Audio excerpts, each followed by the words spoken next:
Premier League weekend, which of course began with that late winner for Wolves and Adama Traore to break Fulham hearts on Friday. The leaders, Manchester City, with 11 men, beaten by the 10 of Leeds at the Etihad. Liverpool coming from behind to win at Anfield for the first time in 9 games at home to Aston Villa. And then Chelsea went above them with a 4-1 victory at Crystal Palace. Hugely significant results earlier today. Newcastle were 1 down. They managed to get all 3 points against Burnley.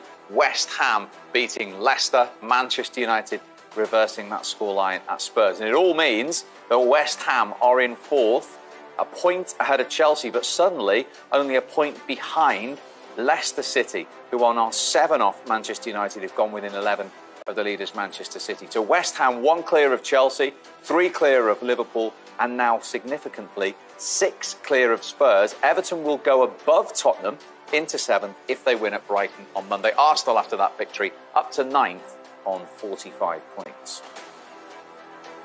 That's the significance of Newcastle's 3 points. 32 for Steve Bruce's side now, 6 clear of Fulham, and with a game in hand on Scott Parker's side. Level on points with Brighton, who, as I say, play Everton tomorrow. And Brighton, before they play Carlo Ancelotti's side, have 2 games in hand on Scott Parker's side, who now have a huge, huge task to stay in the Premier League.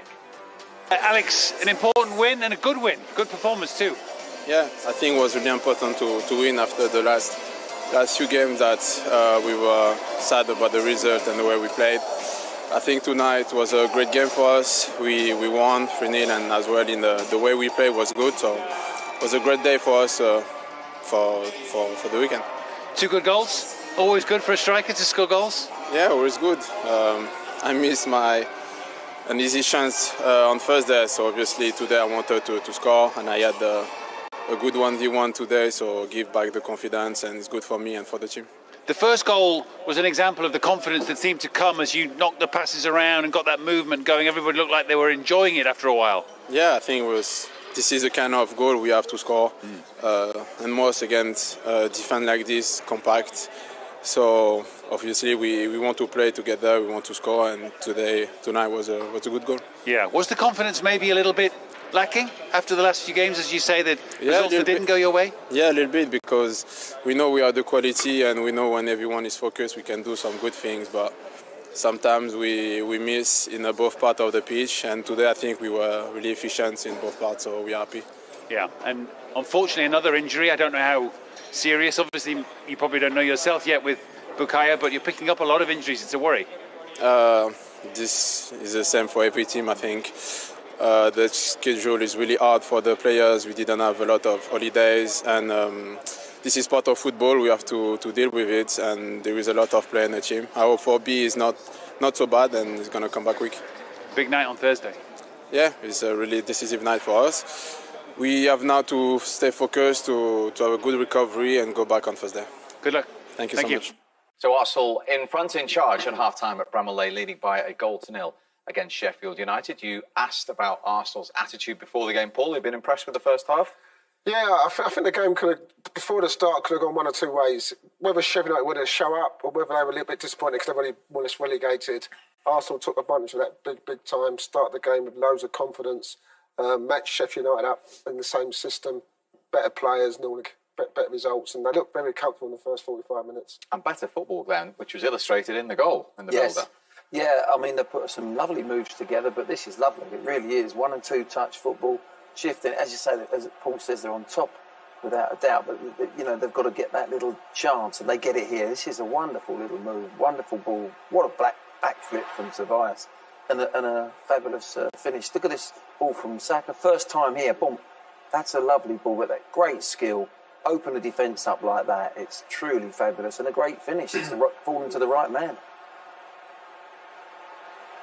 Just opens his body up, tucks it in the corner, and they've deserved it. You know, they've been so strong, haven't they? This is what you've been looking for, Gav. This is what I think.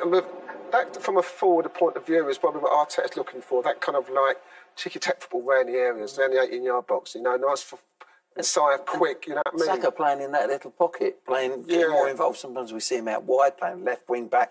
He can play on the right, playing everywhere. But now, seeing him just playing in that little pocket, it looks like he's. But this is the problem. I mean, you know, obviously, someone like Saka who's so young, You know what I mean? He's playing in so many different positions, you know, and he should have probably just get his own designated position.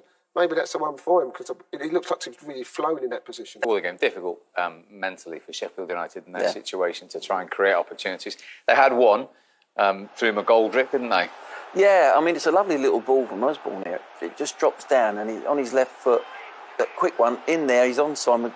McGoldrick just swivels on it, and you've seen that go in the bottom corner. I think, you know, at 1-0 down, they'll still be thinking, hey, we just one or two little chances, half chances. That's where Arsenal now have got to kill this game off.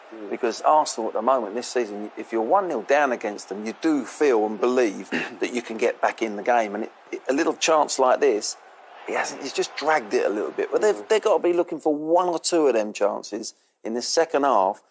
But Arsenal, as I say, they've got to finish this game. That's important, isn't it? Because Mikel Arteta's talked about game management. I mean, only in the Europa League this week they conceded in the last minute in the first leg against Slavia Prague. Yeah, listen, hopefully he would have learned from it. Hopefully the players would have learned from it. But I just think, as Gaffer's right, if you get that second goal, you can just see the heads from Sheffield United go down. There'll be more spaces. They can control the game. They can manage the game. Why it's still 1-0? You know, you never trust Arsenal's defence. No. You'd write still 1-0. I can't believe that Sheffield United won't create number two chances. Yeah. But when you're a team like Sheffield United who are not getting enough chances, and when they get chances like we've just seen, got to take them. You know, they bought Brewster for £23 million, not really worked out, has it? You know what I mean? So that's been a disappointment for Sheffield United. But listen, we're not out of it. They're totally not out of it, not with that Arsenal defence. And you can tell he loves to score goals. I watch him time and time again, and if he's not scoring, he does not happy. His body language, his demeanour, the way he carries himself, he's ruthless. If you give the ball and put him in the right positions, he's ruthless. At the other end of the inexperience scale, Gabriel Martinelli showed his promise. He's had his injury problems, as you said, only his fourth league start of the season. His first Premier League goal in 16 months. Yeah, I mean, listen, it's great, you know what I mean, because he's had a tough time. You know, he's had an injury, you know, 2 years ago when he came on the scene, everyone was raving about him. He's had a tough time, and, you know, to come back. I mean, this is probably just after he was on the floor for 4 minutes. But he's come back on, and George Border gets caught forward. Might have a look at the keeper, but it's just great to see him score. You know, you can make excuses about defensive things, but just from a person, I've seen someone, a young kid, you know, to just be patient and you know, and score that goal. And the thing about it is, maybe they don't need a Aubameyang. You've got a young Martinelli coming through. Your potential was very good 2 years ago, and you've got Lacazette. Maybe. Who knows? I don't know what you think, Gaffer. We're a little bit worried for him as well because we thought he'd done it. You know, he's been. When you see a young man out for that length of time, he went down injured. And we're thinking, oh no, what's going on? He's coming off, and then he comes back on the pitch and gets his just rewards, and that'd be terrific. Para todos los que estamos aquí. Seguro. Y el hecho de que esto sea solo un amistoso sin nada en juego dará libertad a los jugadores para experimentar y dar rienda suelta a la creatividad. Esperemos que sea un partido bonito y disputado. La afición estará deseando ver a ambos equipos darlo todo. Por si no se han enterado, el partido ha comenzado. Tal vez suene a topicazo, pero ¿a quién ves como el jugador clave del encuentro? Gerard Piqué, por supuesto, es uno de los mejores centrales que he visto nunca, por el desplazamiento de balón, por la personalidad, por el juego aéreo. Es verdad que en algunos... ¡Coutinho!